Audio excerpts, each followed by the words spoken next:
Секоја среда во 9 часот со доктор Крстен Маљановски разговараме за хармонијата во семејството и брачната заедница во емисијата Живот на Радио Слободна Македонија. Добро утро и оваа среда сме заедно со доктор Крстен Маљановски, советник на председателот на владата за труд и социјална политика во реновото издание на Живот. Денешната тема ни е малолетничка деликвенција. Добре дојдовте. Добро утро и добре ве најдов.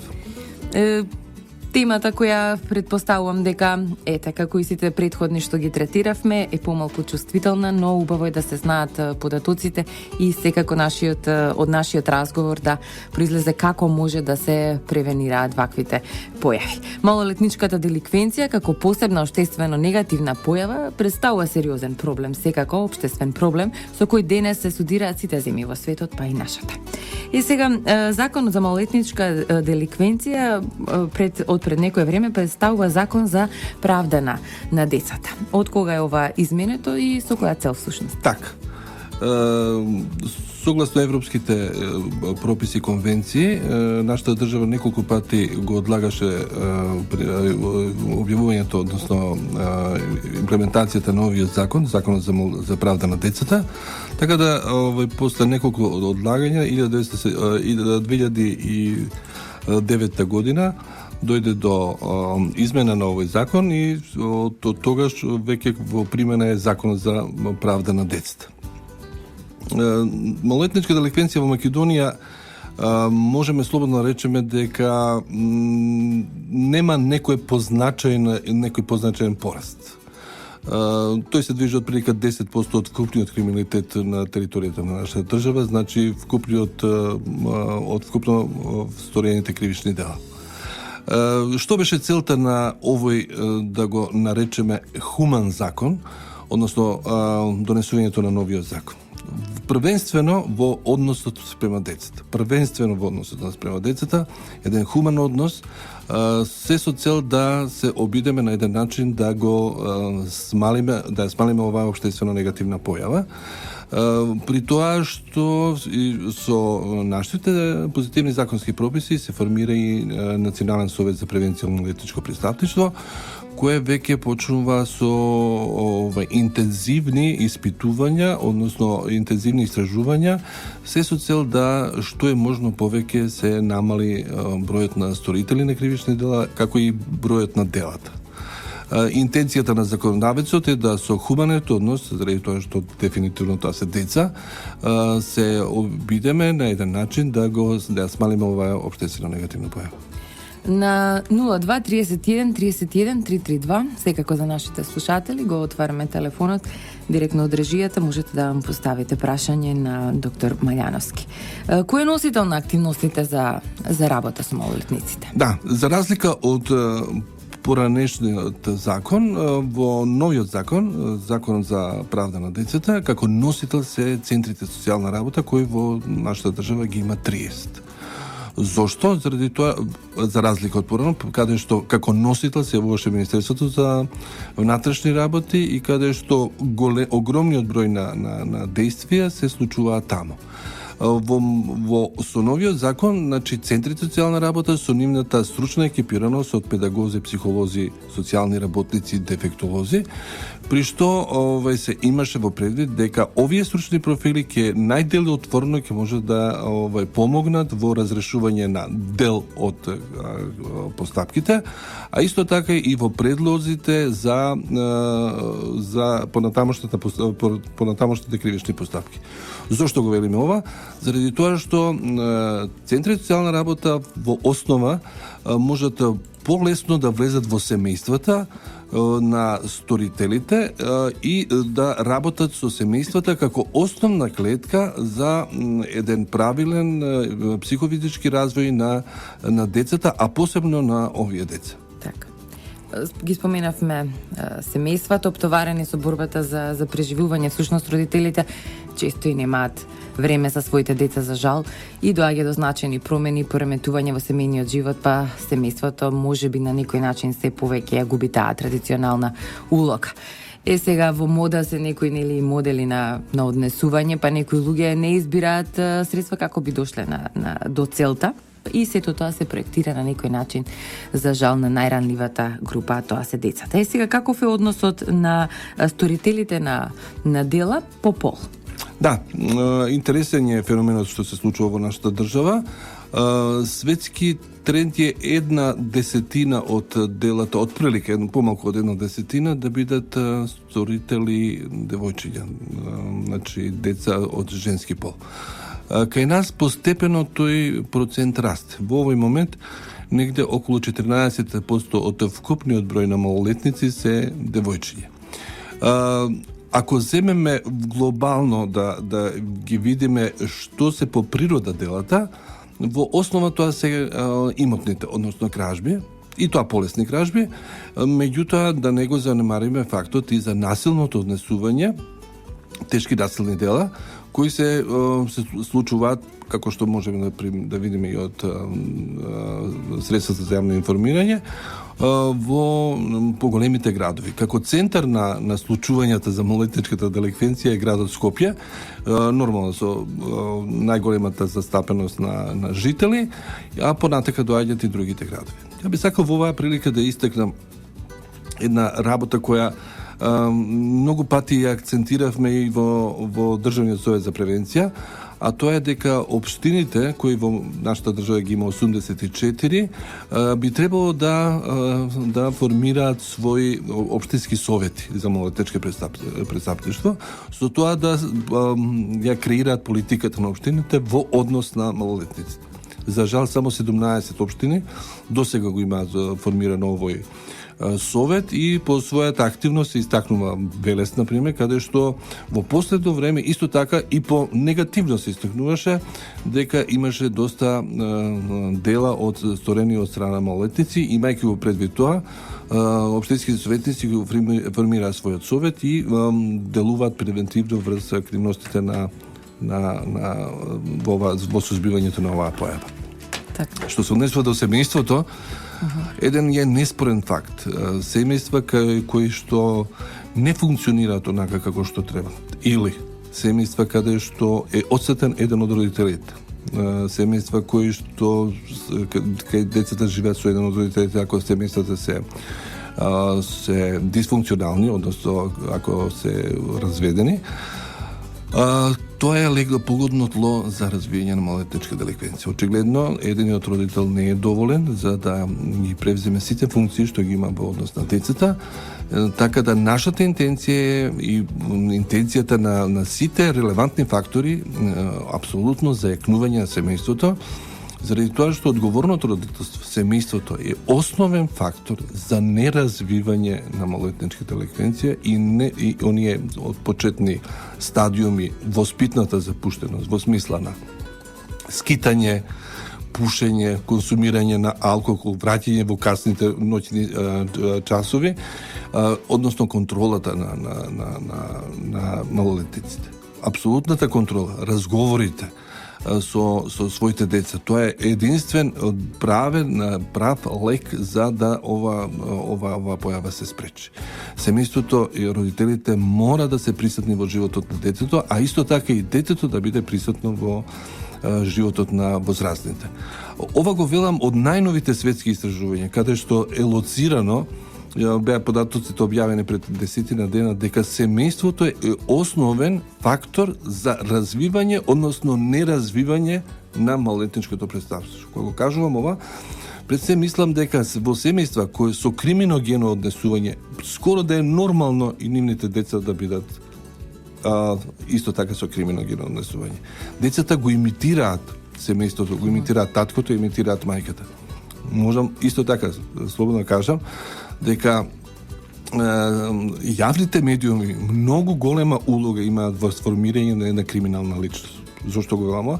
Заради тоа што сметам дека би требало уредниците да во медиумите, односно посебно на телевизијата, да многу внимаваат какви содржини пуштаат на телевизијата. Имаме често случаи да имитација на сторени кривични дела, слични на оние што ги гледаат на филмови, документарни емисии и така натака.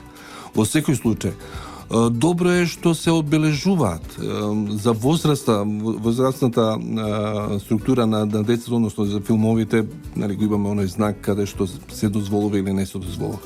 Меѓутоа, не секогаш родителите се способни тоа да го преминуваат. Да го контролираат. Така. Да. За сега толку од овој дел од живот, ќе направиме кратка пауза, па се враќаме да продолжиме со разговорот. Темата ни е малолетничка деликвенција. Радио во боја. Радио Слободна Македонија. Секоја среда во 9 часот со доктор Крстен Маљановски разговараме за хармонијата во семејството и брачната заедница во емисијата Живот на Радио Слободна Македонија. И оваа среда сме заедно во живот, уште околу 10 минути или нешто помалку за денешната тема малолетничка деликвенција.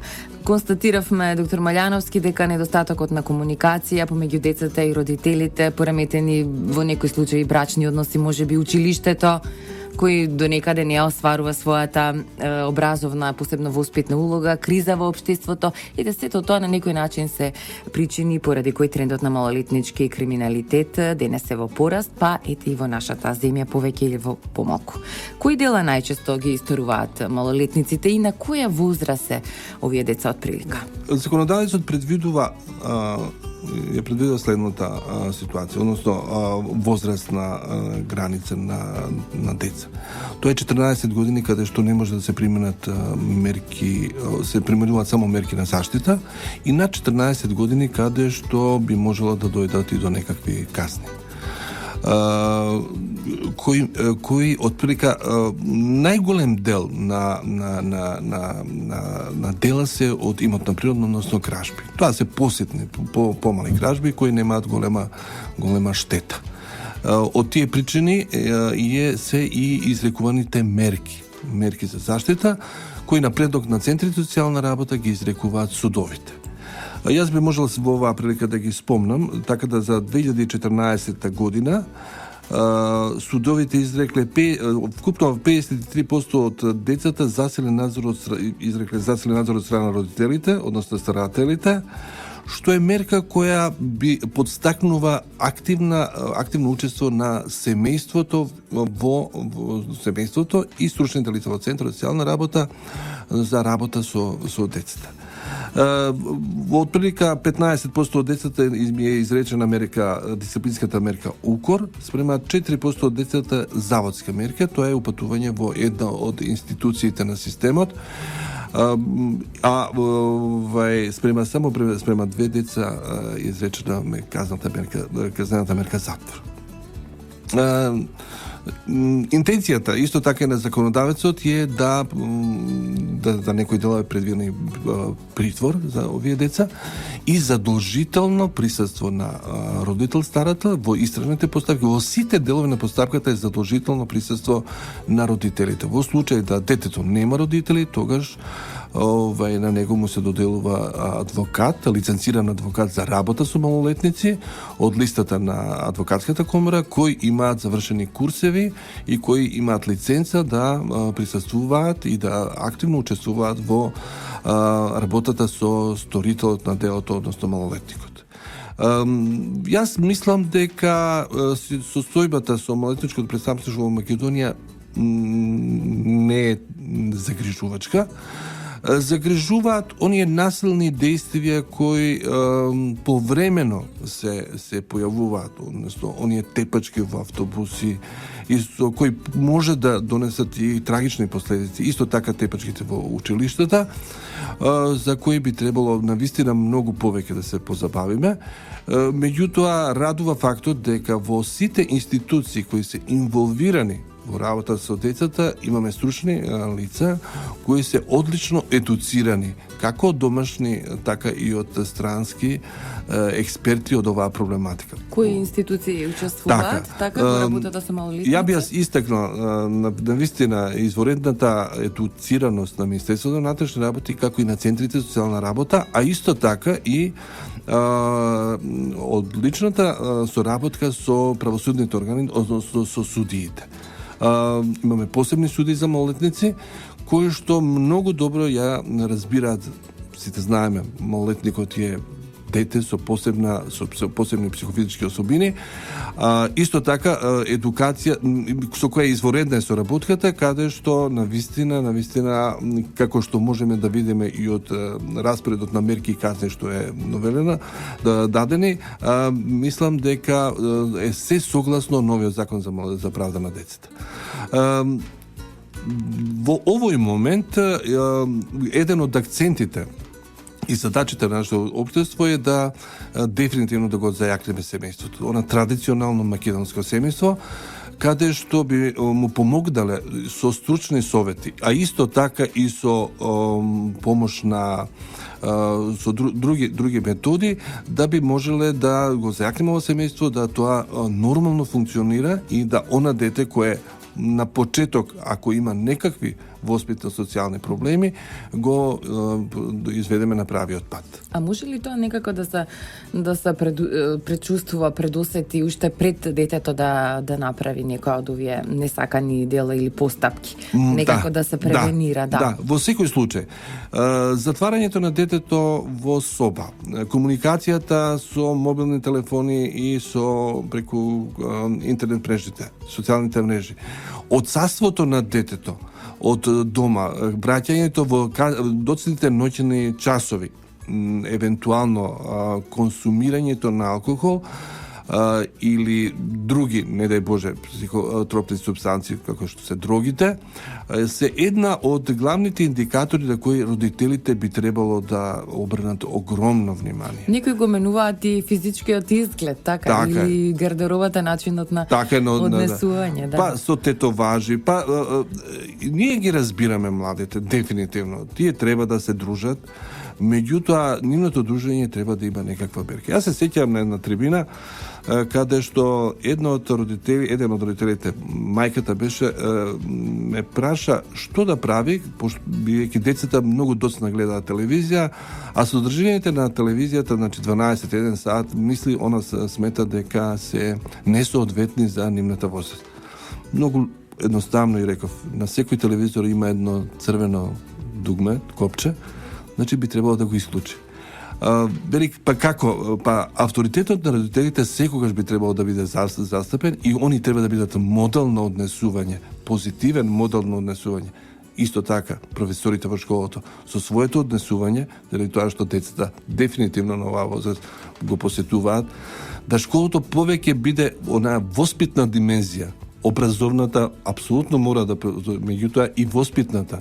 Од тие причини многу се внимава и во најновите интенции на нашето законодавство, позитивно законодавство, кој ќе биде професор? Кој е професорот? Кој е оној што нашите деца ги учи? И воспитува, така.